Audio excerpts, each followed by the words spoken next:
వేతనడినా చెప్తారు, ఏ విద్యార్థిని అడిగినా చెప్తారు, ఏ అక్కని అడిగినా, ఏ తల్లిని అడిగినా, ఏ చెల్లిని అడిగినా చెప్తారు. మంచిల బాధలు ఆనాడు ఉండే ఏముండే, ఇవాళ ఏముండే, కరెంటుతో ఏకంగా సమస్యలు పడ్డారు, బోర్ బావుల దగ్గర పోయి ఎన్ని గంటలు ఎట్లా నిలబడ్డారు, అన్ని విషయాలు కూడా ప్రజల ముందు ఉన్నాయి. మేము స్పష్టంగా చెప్తున్నాం, తప్పకుండా మేము చేసింది ఏదైతే ఉందో దాన్ని నిలబెట్టుకునే ప్రయత్నం చేసినా చాలు. మీరు అంతకంటే గొప్పగా చేయడం మీతో కాదు, మాకు ఆ సంగతి తెలుసు, కానీ అది నిలబెట్టుకున్నా చాలు.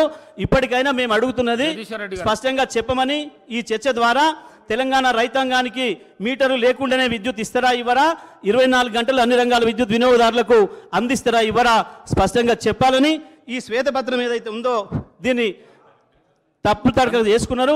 పవర్ టారిఫ్కు సంబంధించి కూడా పవర్ టారిఫ్ను మేము ఏ పరిస్థితులలో కూడా రైతాంగం మీద భారం పడొద్దు, ప్రజల మీద వినియోగదారుల మీద భారం పడొద్దు.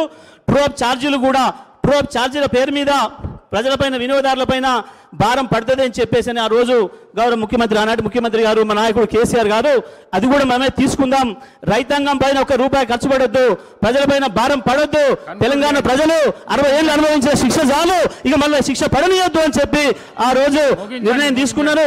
టారిఫ్ కూడా పెంచకుండా ఉండాలి. అంతేకాదు మీరు ఇచ్చిన 200 యూనిట్ల వరకు అందరికీ తెల్ల రేషన్ కార్డులు ఉన్న ప్రతి ఒక్కరు కూడా ఏదైతే ఫ్రీగా విద్యుత్ ఇస్తానన్నారో ఆ విద్యుత్ కూడా అందిస్తారా ఇవ్వరా, దాని నుంచి కూడా తప్పించుకుంటారా చెప్పాలి. తప్పకుండా మీరు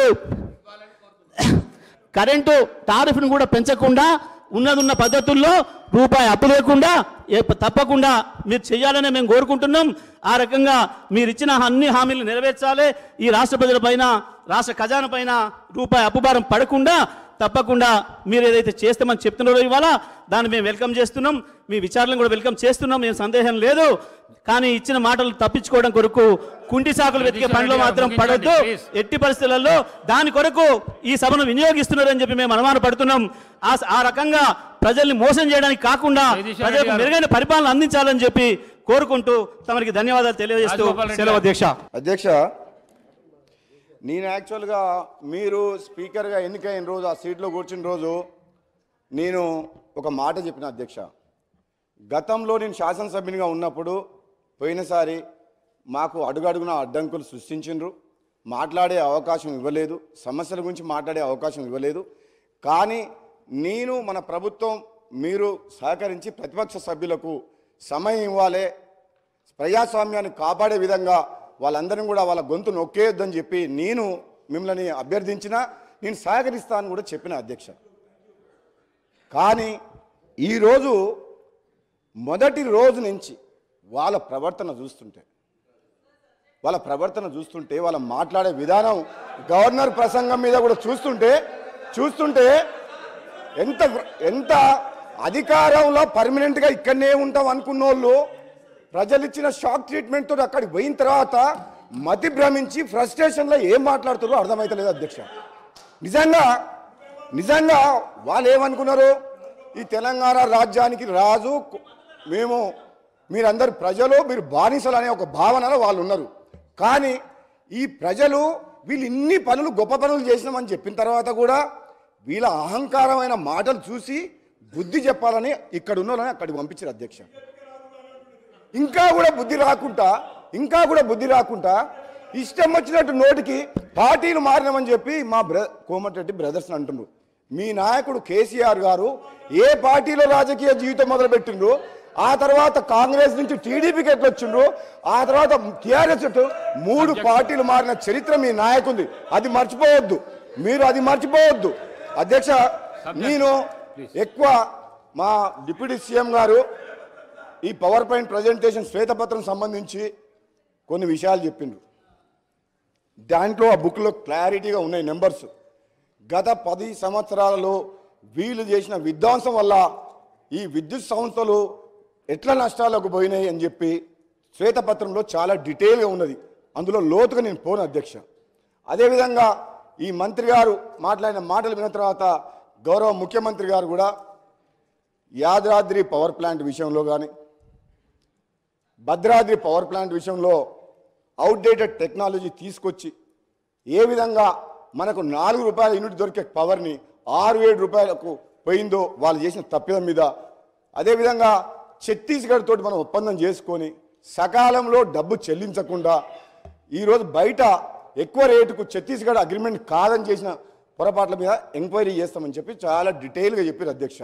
వీళ్ళ భవిష్యత్తు ఎక్కువ రోజులు ఏం సమయం పట్టదు. మీరే ఎంక్వైరీ ఆర్డర్ ఇచ్చిండ్రు, ముఖ్యమంత్రి గారు ఆదేశించిండ్రు. దర్యాప్తు సంస్థలు ట్రాన్స్పరెంట్గా బయటకు వచ్చిన తర్వాత వీళ్ళ గురించి ఇప్పుడు ఆలోచించుకుంటే జాలేస్తుంది, బాధ అవుతుంది. రాబోయే రోజుల్లో వీళ్ళ పరిస్థితి ఎట్లుంటుందని చెప్పి భయంకరమైన పరిస్థితిలో మీరు నెట్టబోయబడతారు. మీరు చేసిన తప్పులు మామూలు తప్పులు కాదు. ఈ రాష్ట్ర ప్రజల జీవితాలతో ఆడుకొని ఎన్నో ఆశలతోటి ఆత్మ బలిదానంతో వచ్చిన తెలంగాణని అప్పులపాలు చేసి ఈయన అంటాడు మన మంత్రి గారు, మాజీ మంత్రి గారు కిరసనాయిల దీపంలో చదువుకున్నంట. ఈ కిరసనాయిల దీపంలో చదువుకున్న మాజీ మంత్రి, కిరాయి ఇంట్లో ఉన్న మాజీ మంత్రి 2014లో ఈరోజు నాగారం తుంగతుర్తిలో బంగ్లా కట్టి 1000 కోట్లు ఎట్లా సంపాదించిన అధ్యక్ష? ఎక్కడికి వెళ్ళి వచ్చినాయి అధ్యక్ష? రాష్ట్రాన్ని అప్పులోకి నెట్టేసి, ఈ పవర్ మినిస్టరు విద్యుత్ సంస్థలను అప్పులోకి నెట్టేసి, ఈయన మంత్రిగా మాత్రం భూములు, ఇసుక మాఫియా 1000 కోట్లు దోసుకున్న చరిత్ర ఈయనది మాకు చెప్తున్నా అధ్యక్ష. అధ్యక్ష మరి అన్ని మాటలు నన్ను అన్నప్పుడు నేను మాట్లాడగా అధ్యక్ష, నన్ను పార్టీ మారినవని అధ్యక్ష అన్నాడు అధ్యక్ష.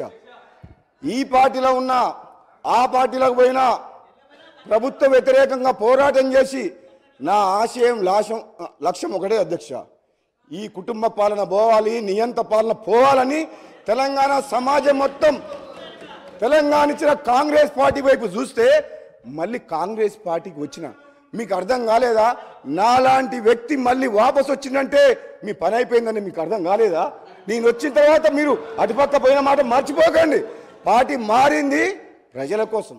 ఆనాడైనా ఈనాడైనా ప్రజల పక్షాన నేను గొంతు విప్పింది తప్పితే వీళ్ళ పదవులకు డబ్బులకు ఆశపడే వ్యక్తులం కాదు. మీలాగా వంగంగి దండాలు పెట్టి జీవుదురని చెప్పి మీ మాజీ ముఖ్యమంత్రి గారి దగ్గర పదవుల కోసం నోరు మెదపలేని వ్యక్తులు అధ్యక్ష. వీళ్ళు ఒక్క మాట చెప్తా వీళ్ళకు అధ్యక్ష, ఈరోజు విద్యుత్ సంస్థలు కానీ నీటిపారుదల ప్రాజెక్టులు కానీ ఈ మంత్రివర్యులు, ఈ ఎమ్మెల్యేలు, అధికారులు ధైర్యంగా మాజీ ముఖ్యమంత్రి గారి దగ్గర ధైర్యంగా చెప్పలేకపోయారు కాబట్టి ఈ అనర్థం జరిగి ఈ రాష్ట్రం అప్రపాలైంది. మీకుందా ఆ ధైర్యం? ఈరోజు మా గౌరవ ముఖ్యమంత్రి గారు ఉన్నారు అధ్యక్ష, ఒక యువకుడు. మేము చెప్తున్నాం అధ్యక్ష, నిజంగా ఏ సమస్య వచ్చినా ఏ నిర్ణయం తీసుకున్నా తప్పని చెప్పి ముఖ్యమంత్రి గారితో చర్చించి నిర్ణయాన్ని మార్పించే శక్తి మాకుంది. మీకుందా అధ్యక్ష? వీళ్ళు ఆయన ముందర నిలబడి మాట్లాడతారా అధ్యక్ష? వీళ్ళు ఒక నియంతలాగా పరిపాలిస్తున్న ప్రజాస్వామ్య కూని వేసి ప్రశ్నించే గొంతు లేకుండా చేసిన ఆ ముఖ్యమంత్రికి మాట్లాడే ధైర్యం వీళ్ళకుందా అధ్యక్ష? వీళ్ళు పదవుల కోసం జీహుజులు అనుకుంటా 1000 కోట్లు దోసుకున్న చరిత్ర వీళ్ళది అధ్యక్ష. అధ్యక్ష వీళ్ళు ఈరోజు చెప్తారు అధ్యక్ష, వీళ్ళు ఈరోజు దయ్యాలు వేదాలు ఒలించినట్టు 10 ఏళ్ళు పాపాలు చేసి